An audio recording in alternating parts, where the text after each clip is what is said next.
Clinton's saying that he's going to increase the tax rate on the rich from a piddling amount, 31 or 32 up to 36, will still leave the tax rate on the rich very much below what it was in the early 80s, and just a fraction of what it was back in the 60s and 70s. The answer is clear.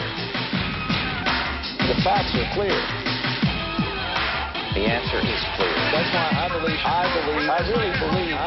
And there's some really wild things that they've been doing in the states. For instance, in Texas, a fellow named Stephen Hotza was elected as head of the GOP in that state, and he is associated with groups that want to Christianize America by taking over the government, beginning with city councils and county sheriff offices.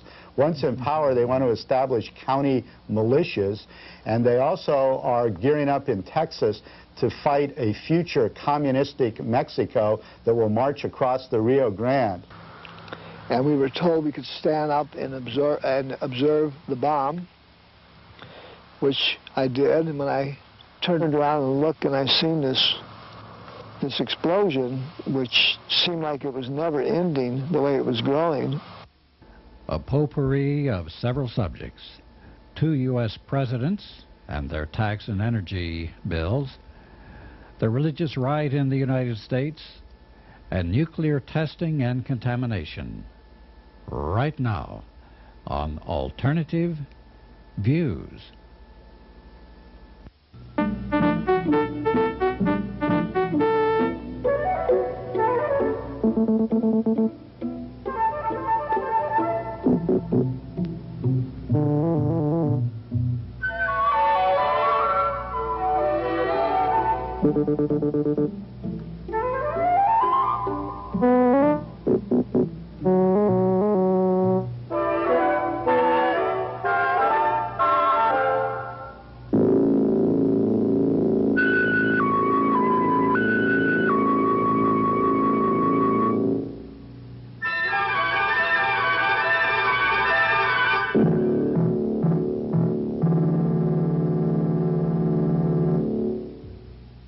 In this, our 22nd potpourri of special reports and presentations, we will show you some videos by Tim Hamlin, Calvin Russell's This Is Your World, and one by the Emergency Broadcast Network, We Will Rock You, as well as a documentary called We Are All Downwinders by Maureen McGarry. But before we see these special features, here are some news stories from the alternative press. I was looking back through an old Spotlight and noticed a very juicy article in the August 31st edition. It talked about a report which had come out of the American Enterprise Institute, which was along the same line of a story with the Spotlight it had previous to that. And to give some background and understanding on why the U.S. policy toward Yugoslavia, or Serbia, has been the way it is. You have to go back and look at Henry Kissinger and Associates, as we always do, you know. Instead of Cherchez la Femme, it's Cherchez David Rockefeller, and of course his little puppet Henry Kissinger. Well, anyway, when Kissinger left the White House, of course, he set up Kissinger and Associates, and a high-price consulting firm in New York City. He brought into it none other than Lawrence Eagleburger and Brent Scowcroft, who eventually, you know, they went into the Bush administration. Then later, Eagleburger became Secretary of State, and Scowcroft was the National Security Advisor. Well, Eagleburger had been the U.S. ambassador to Yugoslavia from 1977 to 1981, and he became very friendly with the leader there, Milosevic. Milosevic ordered the second largest bank, state bank under his control, to set up a U.S. subsidiary, and he hired Kissinger and Associates as its corporate consultants. And he made, who did he make as the, on the board of directors? Well, Lawrence Eagleburger was the chairman, and Scowcroft was on the board. Now, as the Kissinger and Eagleburger, they made subsequently some real good business decisions from their point of view, helping the Yugoslavs to develop the Yugo here, in the car in this country. However, the bank that they helped start, a facilitated branch here in this country, it was indicted and convicted and closed down for money laundering 2 years after its opening. But Eagleburger and Scowcroft divided more than $1 million in consulting and directors' fees between them. So then the final thing was, to bring it full circle, the study shows that Eagleburger and Scowcroft were backers of Milosevic all the way through, and Eagleburger even went so far as to suppress dissent of regional experts and career Foreign Service officers in the State Department who warned that the U.S. support for Milosevic would end in a bloodbath. And as we know, the U.S. went real easy in supporting Milosevic and not having really significant operations against him, either militarily or economically, and that is still going on. It looks like the Clinton administration had some April Fool's surprises for the American consumers. In a meeting with Treasury Secretary Lloyd Bentsen, business leaders, represented as the U.S. manufacturers, claimed that the proposed energy tax, which everyone would shoulder the burden of, would hurt their competition with overseas competitors and hurt the effort to create jobs in this country. Stanley Galt, for instance, the chief executive of Goodyear Tire and Rubber, said that, well, this energy tax is going to add so much money to the cost of making tires that it would hamper his company's efforts to compete against Michelin of France and Pirelli of Italy. Now, what Bentsen should have said at this point is, look, even with the energy tax, oil and gas are still going to be cheaper here in the U.S. than they are in France and Italy. But no, he didn't say that.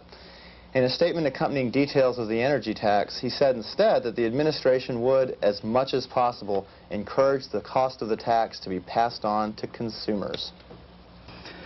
It's interesting that already the Clinton administration is trying to subvert this program, because Greenpeace put out a bulletin that indicated that this was a very progressive energy tax, that it would encourage all kinds of energy alternatives such as solar power, wind power, more efficient energy programs, that it would be an end to funding for nuclear power research and development, and that it would be generally a progressive policy that would, one, try to have a better energy system through conservation rather than dependence on oil, nuclear energy, and other polluting energy sources, and thus would be good for the environment. You recall that in 1973 there was the Arab oil embargo, and Jimmy Carter tried to develop an energy policy that would be predicated on conservation and new energy sources. But as soon as Reagan got elected, he and Bush were, of course, influenced by the oil lobbies, and so they just killed all the alternative energy programs and made us totally dependent on oil and gas and nuclear power for our energy needs. And it appears that Bentsen and these people are trying to push the same agenda. You know, this consumption tax, they can call it that, but is really a value-added tax, which they excoriated Jerry Brown for proposing during his campaign. What it is a tax basically a tax at the source, which keeps snowballing down the line until the consumers will pick up the whole tab when they buy the product. So it's another indication that Clinton is soaking it to the middle class and the poor and letting the rich and the wealthy off.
articles here on Clinton and the tax bite, etc.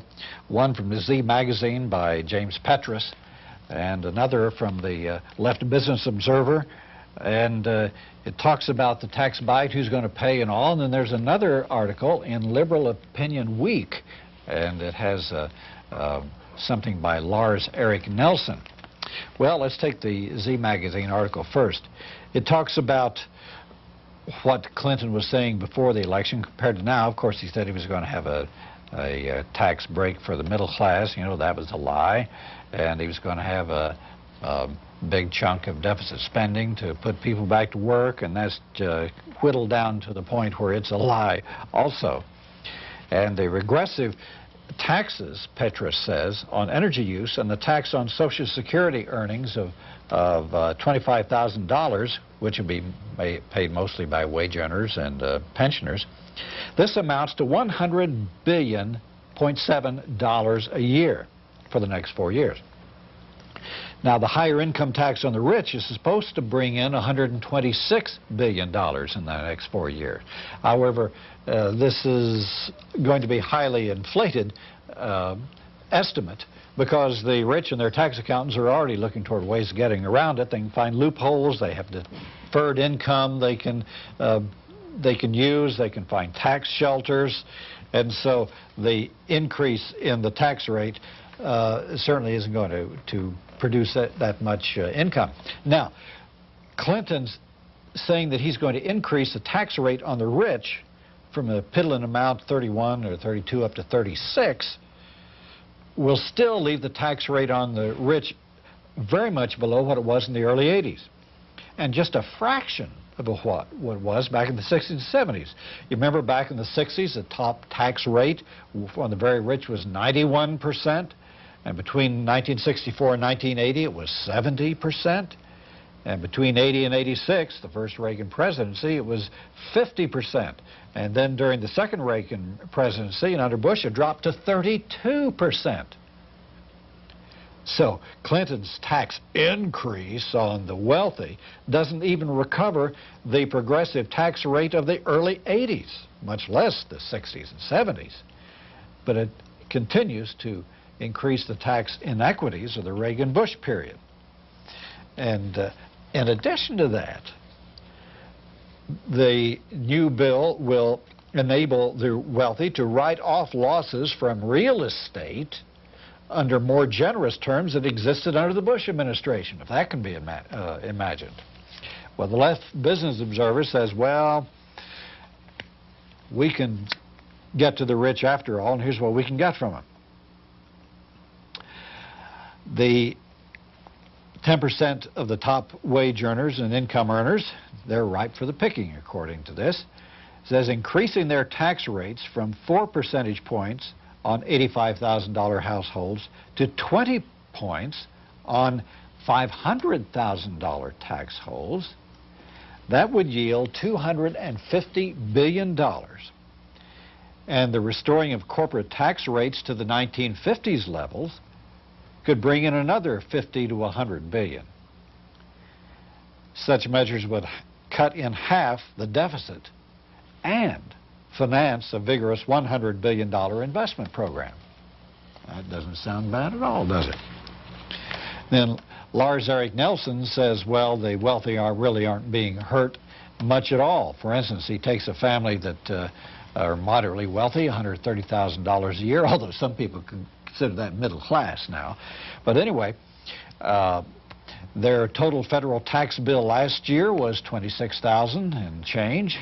And under Clinton's new plan, their federal income taxes will increase not a bit.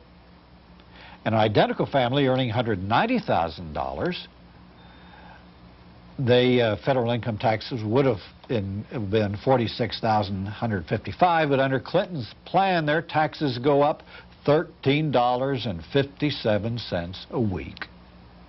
And a family with over $200,000 will be paying about $35,000 a year less per year in income taxes than it would have paid in 1980 before the Reagan tax cuts took hold.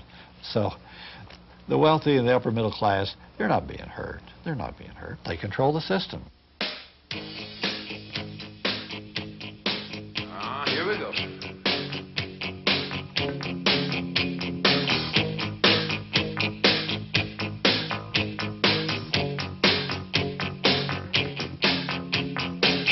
Just today you read the news, oh boy, and everything seems so confused, oh boy. Helpless, hopeless, heartless, so it seems. Someone's trampling on your precious dreams. You can't lay on the floor. Go and open the door. Hey, this is your world. Come and take it. This is your world. It's what you make it. So make it your own. Baby, this is your world.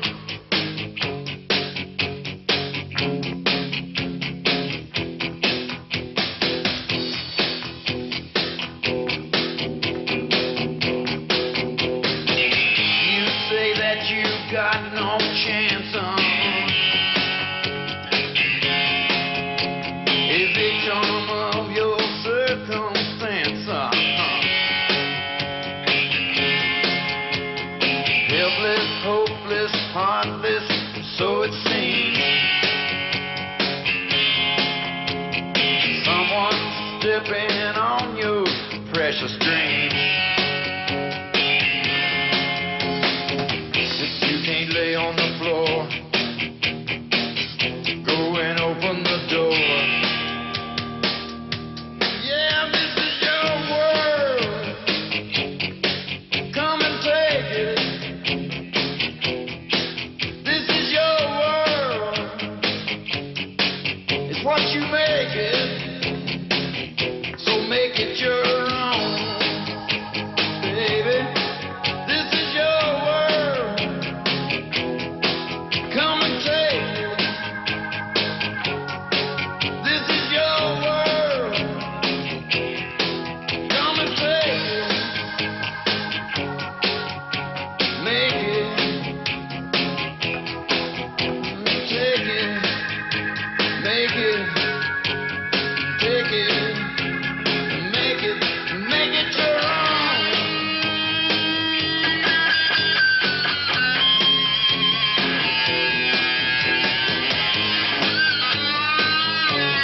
This is your world.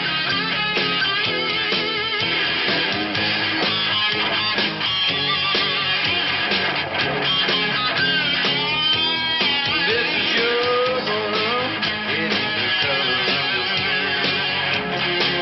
It's the color of your mind. This is your world. It ain't the color of your skin. It's the black man. It's the color of your mind. This is your world. It ain't the color of your skin. It ain't the color of your skin. It's the color of your mind. This is your world. It ain't the color of your skin. It's the black man. It's the color of your mind. This is your world. It ain't the color of your skin. It ain't the color of your skin. It's the color of your mind. This is your world. It ain't the color of your skin. It's the color of your mind. This is your world. It ain't the color of your skin. It's the color of your mind. This is your world. It ain't the color of your skin. It's the color of your money.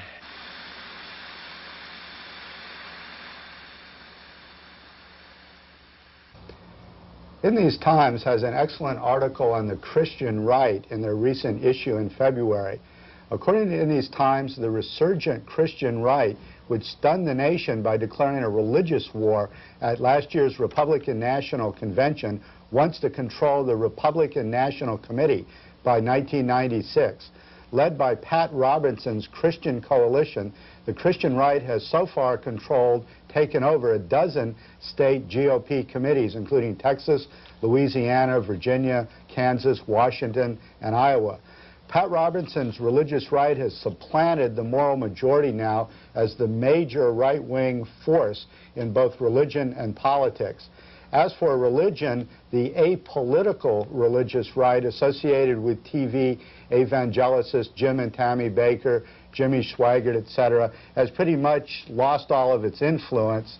These folks believed that things of the world were of Satan and talked about renouncing political activity and simply not being concerned with the things of the world until Jesus returns.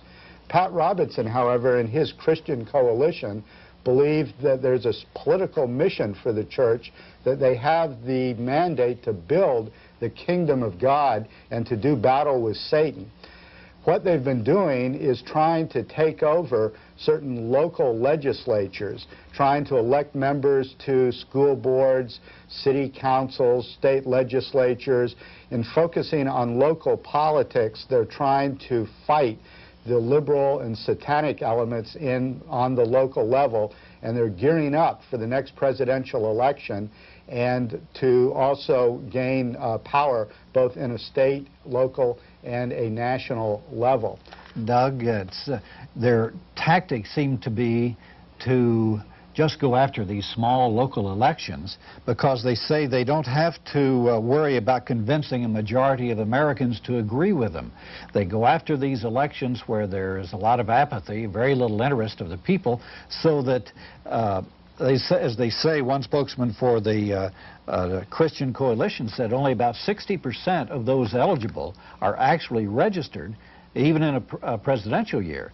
And only 30% of the eligible voters actually vote. Therefore, 15% of the eligible voters determine the outcome. Now, when you get further down the electoral ladder from the federal to state and local races, the percentage of participation decreases to the point where 6 or 7% of the eligible voters can determine the outcome.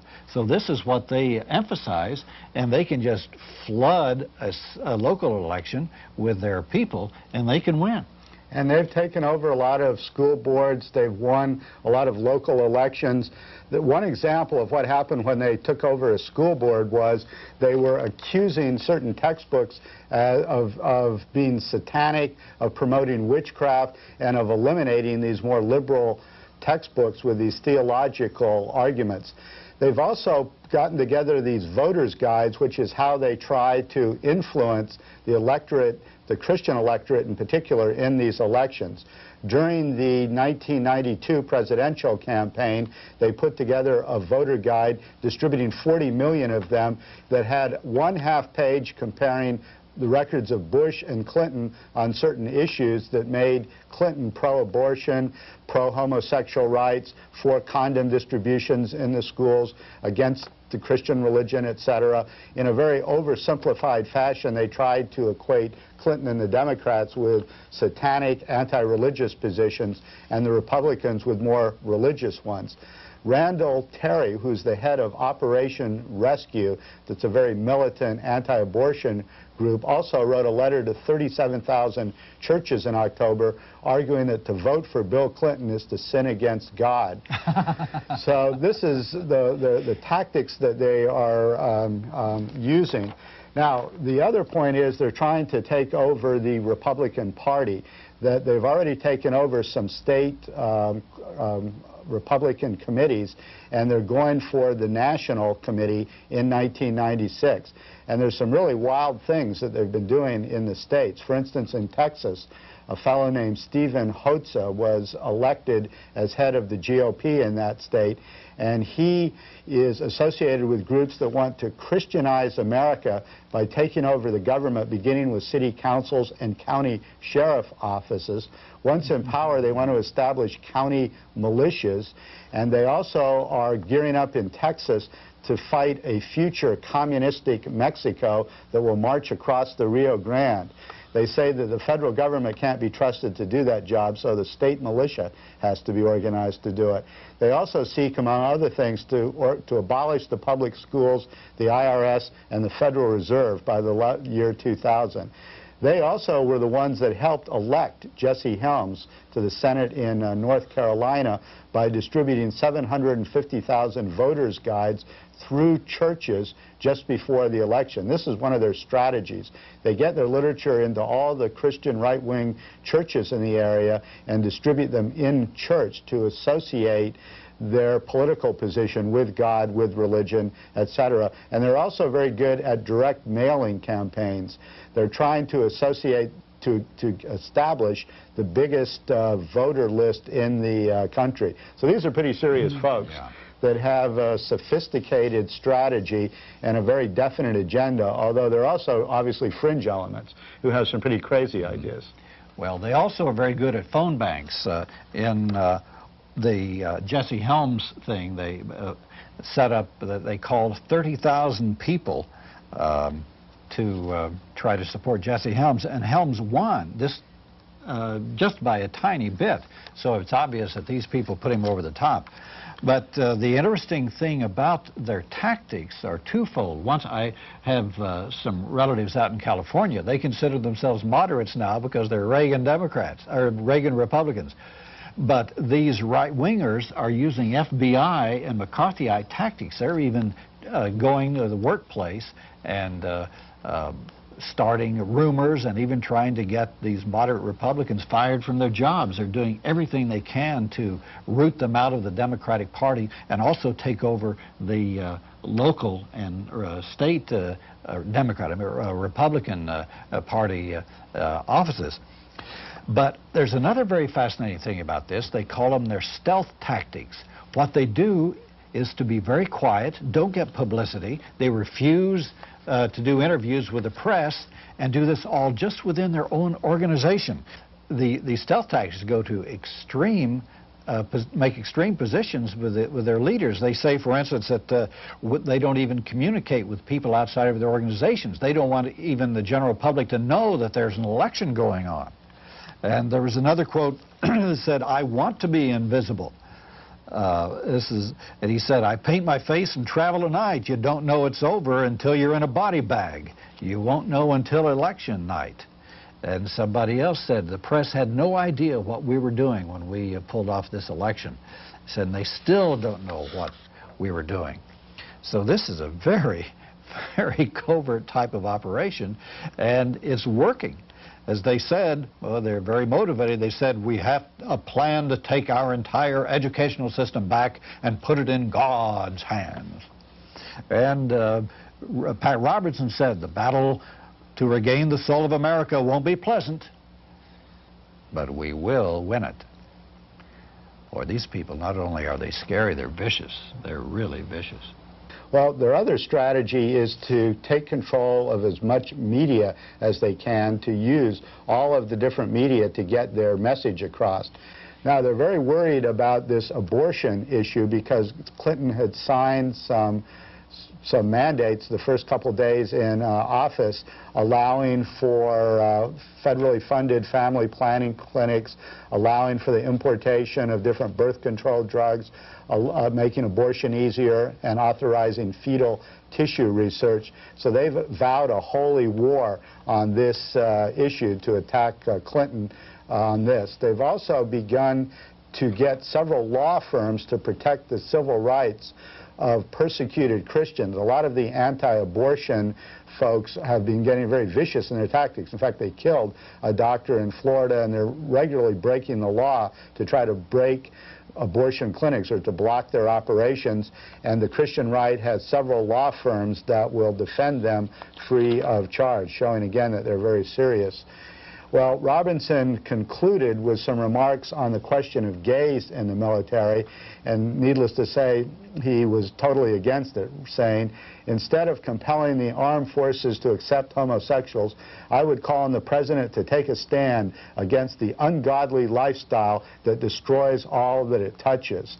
Pat Robertson looks like a kindly uncle, soft-spoken person on television. But some of these quotes, I don't know where they got him, but he says, for instance, the feminist agenda is not about equal rights for women. It's about socialist, anti-family political movement that encourages women to leave their husbands, kill their children, practice witchcraft, destroy capitalism, and become lesbians.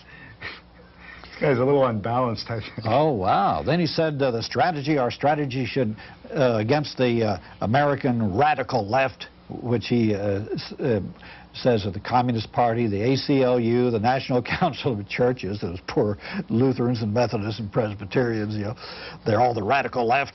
We said we'd do the same thing that MacArthur did to the Japanese. We bypass their strongholds, then we surround them, isolate them, bombard them, then blast the individuals out of their bunkers with hand-to-hand combat. This is scary. Yeah, they're crazy. People think they're crazy and just laugh at them, but these people are very serious, and as Kate Cornell says, they're digging in for the long haul.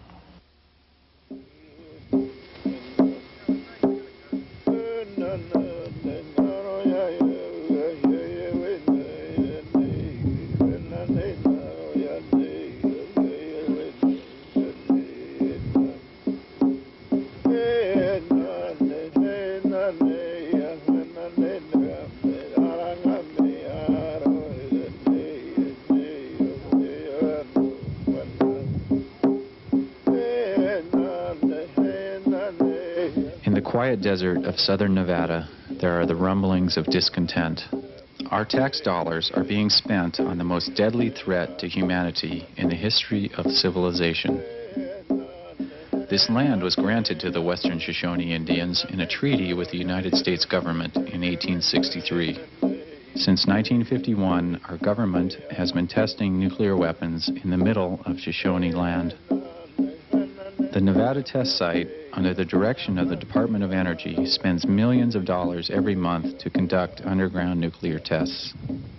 There is growing opposition from American citizens who ask, why do we need to continue to test these deadly weapons?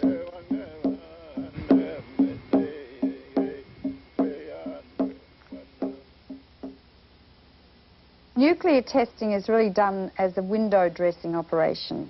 I've spoken to nuclear scientists. They don't need to test anymore. They've got enough knowledge to make all the nuclear warheads they ever want to make for the rest of time, if that's what they so desire. It's done as a public relations operation so that the Congress will keep appropriating weapons money to their labs, Lawrence Livermore, Los Alamos, Sandia Labs, to keep building and manufacturing their weapons. It's really got nothing to do with scientific expertise except a little bit for Star Wars. And Star Wars is crazy anyway because it will be hydrogen bombs circling the globe. And that is, I mean, if anything's insane, that's totally insane. Dr. Helen Caldicott, a well-known Australian physician and outspoken opponent of nuclear weapons, has traveled all over the world speaking in communities about the senselessness of nuclear development. I predict that nuclear weapons will be eliminated within 10 years bilaterally. Because there's no rationale to have them anymore. There never was, but there isn't now. So the weapons testing is just a public relations exercise. It must be stopped because it is polluting that area and the area of the native Indian population, and it's obscene. Some of the most prominent opposition to nuclear weapons testing comes from those people who live downwind of the Nevada test site. People who live downwind are those most exposed to dangerous and deadly levels of radiation. The Western Shoshone Nation has stepped forward as active opponents to nuclear testing, as well as continuing to fight for their land rights. The reason the Shoshone are here protesting it is the fact it is hazardous to people's health, and we want to see this testing stopped here. We should have been here long ago, in '51, when they was declared a test site, and had protested at that time, but we didn't really have any say into the matter at that point. So we started fighting the government over the land issues, and then we felt we better do something down there at the test site to stop the testing, because what's going on there is hazardous to all our brothers and sisters, and we don't feel that needs to continue. One of my jobs is to come down here at the test site and issue permits for people to be on our land whenever they come out here to demonstrate. We started doing this in 1987 in January, and since we started this, they've been dropping the cases against most demonstrators that were cited for trespass. In November of 1991, a demonstration took place at the entrance to the Nevada test site. On Veterans Day weekend, veterans from around the country gathered in solidarity to protest the continued testing of nuclear weapons. There were World War II veterans, veterans of the Korean War, vets from Vietnam, and even some from the Persian Gulf War. The Alliance of Atomic Veterans organized the event with the permission of the Shoshone. These veterans were exposed to radiation while serving their country. They were not told of the harm that could come to them by exposure to these deadly weapons. There just aren't that many atomic veterans alive today. Anthony Garisco, a veteran from World War II and Korea, recalls his experience in the United States military. Well, I was at Operation Crossroads in 1946, which was the first tests that were conducted after World War II. And that operation took place at Bikini Atoll in the Marshall Islands. And what we were doing there was we were told we were testing the effects of nuclear weapons on approximately 100 naval vessels of all different types and description, including submarines and aircraft carriers and battleships. So my experience with nuclear weapons was at the age of 19 at Operation Crossroads. 2 days after the second detonation, which was 3 weeks after the first atmospheric test, which took place in July of 1946, I became violently ill. I really thought that what I was suffering from was a bout with influenza. The symptoms were very similar. I had a high fever, was very sick, felt very weak. I was vomiting.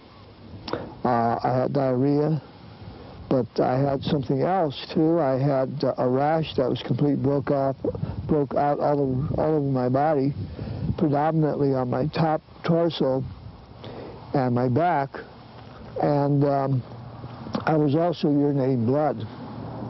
I wasn't the only one that was doing that. There was others on my ship that were the same way, and we thought that what we were experiencing was about with influenza, because no one had told us that anything could happen to us. In fact, we were told just the opposite. You know, don't worry about nothing, you know, and just all you have to do is be where we tell you to be, and you know, you'll be perfectly safe. But it wasn't quite that way. We could hear over the loudspeaker the countdown from the pilot who was piloting this bomber that had this atomic bomb on it. And when the countdown got to zero, I just wasn't quite prepared for what I experienced.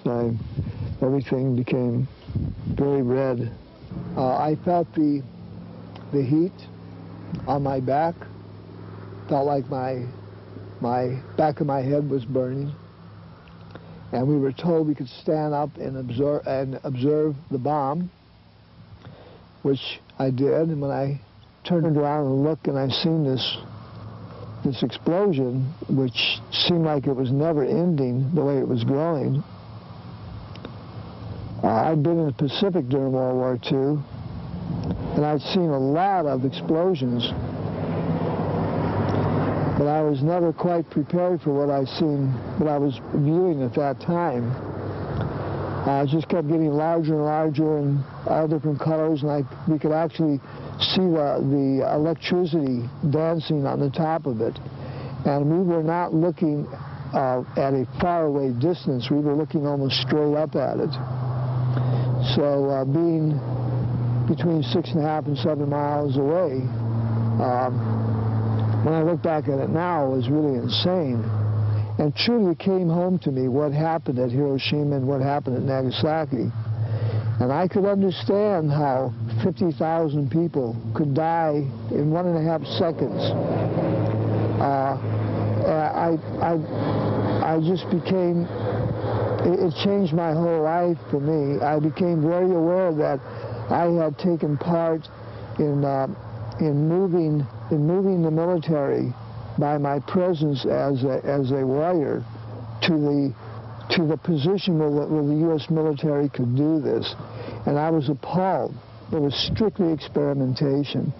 And it took me a long time to get over that. I had to live with that because I felt that my participation in the military had caused that, and it did, because I helped them to get that far. I went in the military thinking that I was protecting my country. Many veterans gathered at the gates of the test site on the day before the national holiday. Several people were arrested, including vets, for trespassing onto government property. On Veterans Day, they chose not to get arrested so as not to give away their power to the government once again. Then how about the U.S. military that took 250,000 patriots like myself, who had just got through fighting in Vietnam, in Korea, in World War II, took us out here to this place over here, and dropped and exploded nuclear weapons over us. 250,000, and then turned their back on us after that. Didn't want anything to do with us. Lied and lied for years and years, and passed on a conspiracy from one administration to another to not recognize the veterans, the patriots, that put their life on the line for this country, and the payment for that was to take us over here and lay us on the altar of the atomic age as nothing more than sacrificial lambs to develop the nuclear weapons that today hold each of us hostage. It's proven over and over that if you tell people the big lie, and stay with it, they'll buy it. Because, you know, we're all patriots. We all want to respect our country. We want to respect our leaders. But the fact is, we're number one. We got over 300,000 homeless veterans. We got over 75,000 people sleeping on the streets of New York this winter. 25% of all the homeless people are children. And so, you know, you want to talk about number one. If they're honest, why don't they talk about that? Why don't they talk about the children that can't read? These are the people, the children that we depend on to take over our country.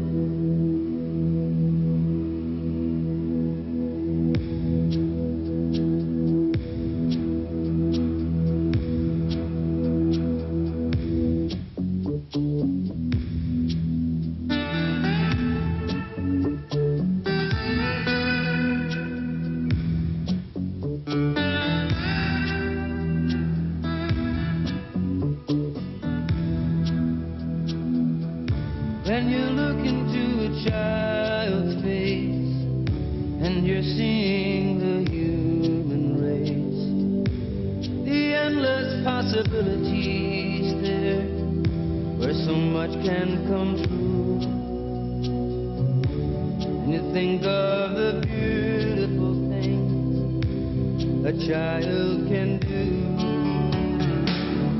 How long the child survive? How long? How long? If it was up to you, when you think about the money spent on defense by a government and the weapons of destruction we build, we're so sure that we need. You think of the millions and millions that money could feed. How long can you hear someone crying? How long can you hear someone dying before you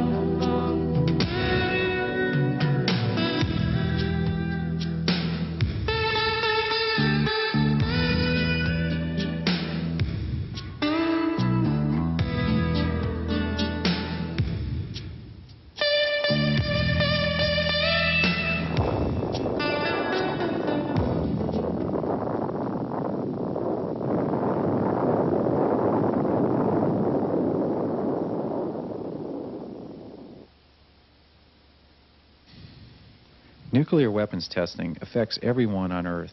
Our government continues testing while the overwhelming majority of Americans still don't realize testing is taking place. What we're hearing now is safety. We have to test for safety. What could be more dangerous than exploding a nuclear weapon? Absolutely nothing. There is absolutely no justification. Yet the Reagan-Bush administration...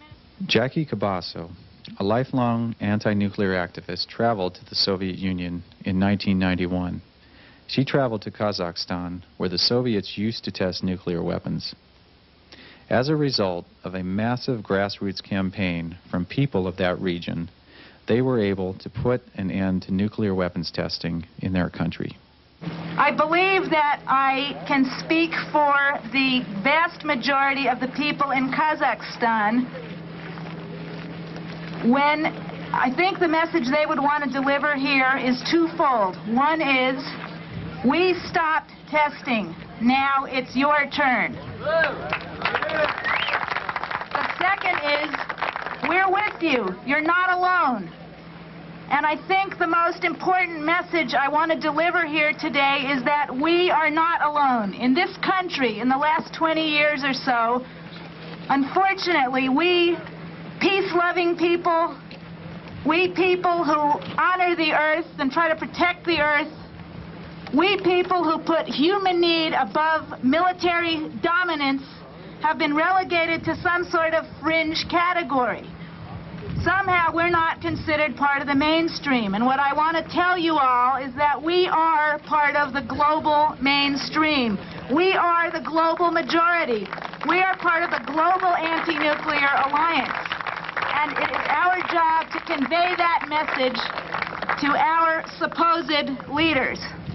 The American people must take back their country as the Soviet people have done. The United States has sort of worked its way into a corner in terms of the economy. And that's partly why its debt is $3.5 trillion at the moment, its external debt, which is an unbelievable amount of money. And the only reason it's still surviving is that Japan maintains the United States foreign debt. And one of the main reasons this has all happened is because it got on the wrong track after the Second World War, partly at the instigation of General Electric and other corporations, to manufacture weapons instead of things that people can buy, sell, eat, and sleep in. It's the United States that's holding back. So the answer comes straight back to this, the heart of this country. Are you going to disarm? Don't blame anyone else. People in glass houses can't throw stones.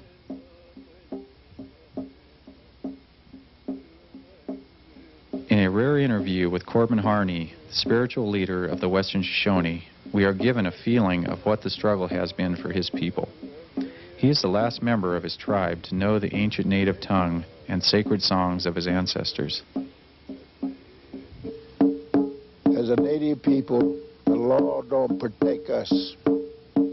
They say the law protects us, but the law hasn't been shown me as one individual. Never done nothing for me. All it did was take my rights away from me. They should be protecting the earth.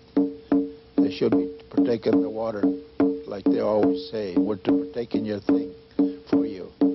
But at the same time, they want to take it away from me. And I think that's not the way it should be. I suffer from all those things. It makes me feel bad to talk about those things. But what can I do as one individual? Here it comes to my eyes every now and then.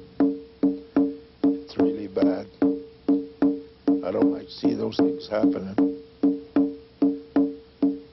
Our lives been ruined by the chemicals the mining company using. The weapon that they're developing here is ruining our health. I don't like to see that. All my animal friends today is suffering. They don't know what to do.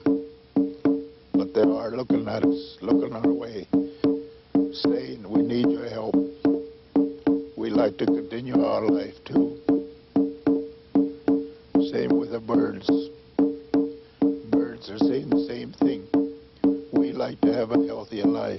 We like to have a healthy air that we can fly in. All our rocks today suffer. I see that in the sweats here, and I see it all over. The life in that rock is began. The spirit in the rocks began to die out, and I think that's wrong.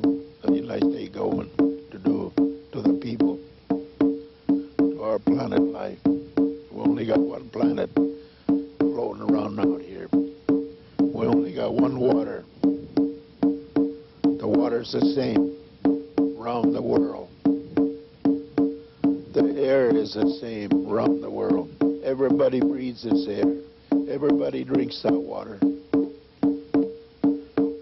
This plant today, we all use it around the globe, around the world. We all use it, this land. So it feeds us. It does a lot of good things for us. Let's unite together and help our Mother Earth, so it'll help us to live a healthier life. That's all I can say to you people. I hope you people can carry that message on out. We unite ourselves together so we be happy people again. So all the plant life be happier to see us. That's what I think I like to see, is people be together.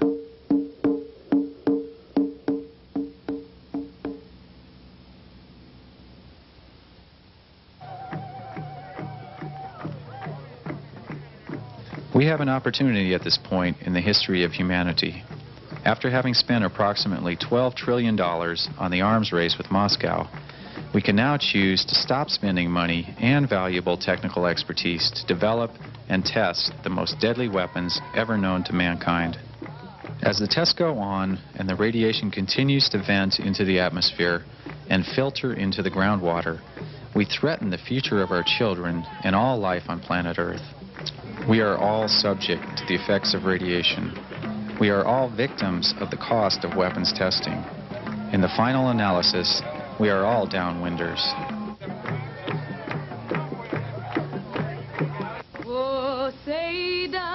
Exercise your patriotic rights as American citizens by letting your government know that you want a peaceful and healthy planet for your children to inherit. For the land of the free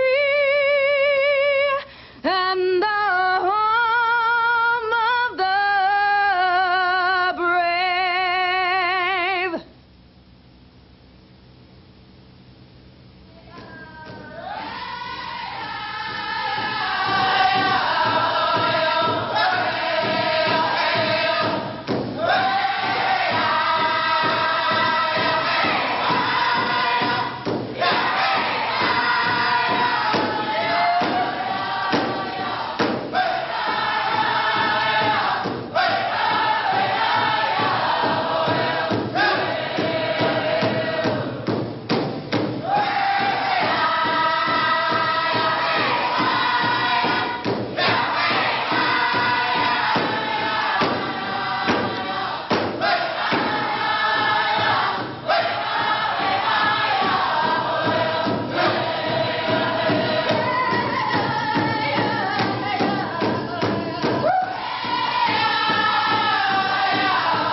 The ultimate peril posed by nuclear weapons is the extinction of mankind.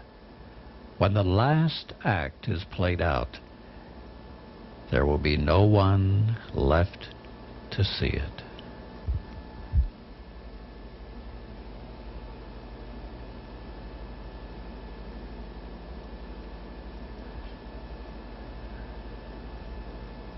And that's Alternative Views for this time.